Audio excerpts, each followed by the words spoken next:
आपका मकसद पुराना है मगर खंजर नया, मेरी मजबूरी है यह, सर लाऊं कहाँ से नया। राजस्थान की सियासत को कुछ इसी अंदाज में समझा जा सकता है। मकसद पुराना है, बस खंजर नया है। फर्क इतना है कि सर कोई है नहीं सफलता दिलवाने के लिए। जिस तरह से कांग्रेस आलाकमान ने राजस्थान की सियासत में दखल दिया है, उससे सत्ता पक्ष में बेचैनी है।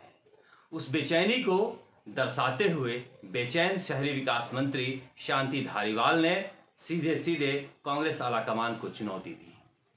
शांति धारीवाल ने कहा कि राजस्थान में जो हैं मुख्यमंत्री अशोक गहलोत हैं, जो करेंगे वही करेंगे। यह किसके कहने पर किया है और क्यों बोला है, इसका अंदाजा आप लगा सकते हैं। अगर यह अजय माकन के लिए भी बोला गया है तो अजय माकन व्यक्तिगत हैसियत में कुछ नहीं है, वह कांग्रेस आलाकमान के दूत थे।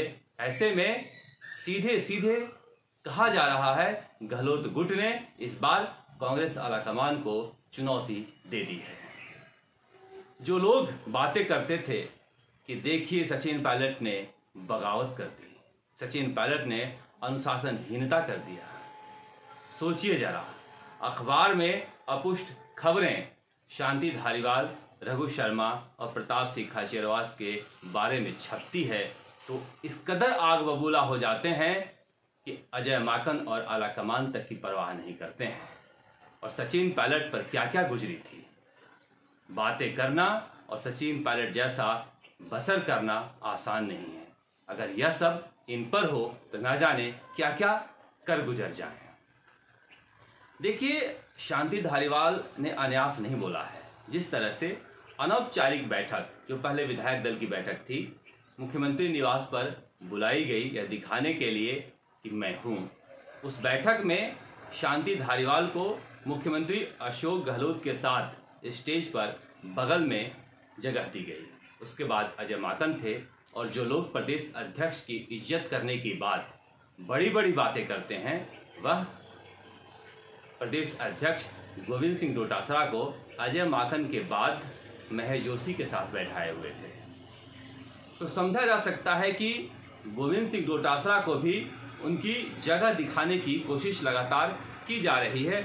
यही हाल सचिन पायलट का रहा था, जिसकी वजह से सचिन पायलट ने बगावत की थी तो कहा गया वह तो बागी।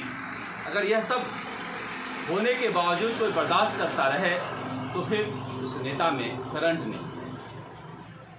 दूसरी तरफ कहा जा रहा है कि चाहे जितनी भी कोशिश सत्ता पक्ष में बैठा हुआ गुट कर ले, अब सुलह का रास्ता निकालना होगा। सोनिया गांधी, ऐसा कहा जा रहा है कि 5, 6, 7 अगस्त को इलाज के लिए बाहर जा सकती हैं। उससे पहले वह चाहती हैं कि राजस्थान में घर का झगड़ा खत्म हो जाए। घर का झगड़ा कैसे खत्म हो, इसे लेकर ही वह लगातार कोशिश कर रही हैं। अब समस्या उठता है कि मुख्यमंत्री अशोक गहलोत जब विधायक दल की बैठक में या फिर विधायकों की अनौपचारिक बैठक में यह कहते हैं भूलो और माफ़ करो, तो किसके लिए कहते हैं? किस विधायक और मंत्री को भूलना है या माफ़ करना है? मुख्यमंत्री जी, आप ही को भूलना है और आप ही को माफ़ करना है, मगर यह इसलिए बोल रहे हैं आप कि अब तक न भूल पाए हैं न माफ़ कर पाए हैं। यह कहना बेहद आसान होता है कि सचिन पायलट लौट आएँ, गले लगा लेंगे, मगर जिस तरह के हालात बने हुए हैं, हर किसी को अपनी इज्जत की पड़ी है, कांग्रेस की नहीं। लड़ाई किस बात की है? लड़ाई इस बात की है कि कांग्रेस आलाकमान कह रहा है कि सचिन पायलट गुट के 5-6 विधायकों को मंत्री बना दिया जाए। क्या कांग्रेस आलाकमान की इतनी हैसियत भी नहीं है? वह इसलिए चाह रहा है कि सचिन पायलट को शायद केंद्र में ले जाकर कोई दूसरी भूमिका दी जाए। यह तो राजस्थान की राजनीति के लिए भी अच्छा होगा कि केंद्र की भूमिका में रहते हुए सचिन पायलट राजस्थान की राजनीति में सक्रिय रहना चाहते हैं तो रहें, क्योंकि विधायकों का भी यही फीडबैक है कि सचिन पायलट के बिना हम 2023 में नहीं जीत सकते हैं। मगर ये जो पूरी कवायद हुई है, उस कवायद के पीछे क्या मकसद है? मकसद यह है कि कोई भी निर्णय लिया जाए तो मेरे माथे ना आए। जिस तरह की खबरें छपवाई जा रही है, वह भी सचिन पायलट के हवाले से कि सचिन पायलट इस मंत्री को हटाना चाहते हैं, उस मंत्री को हटाना चाहते हैं। सचिन पायलट का कहना है कि यह बिल्कुल बेबुनियाद खबर है। मैंने किसी भी मंत्री को हटाने के लिए, रखने के लिए नहीं कहा है। अब सवाल उठता है कि यह कौन छपवा रहा है और क्यों छपवा रहा है।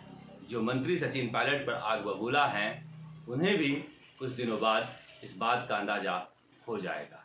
इसीलिए कहते हैं, लाख बेजान सही उसका भी दिल दुखता है, खून नाहक हो तो खंजर का बदन दुखता है। राजस्थान तक के लिए जयपुर से शरद कुमार।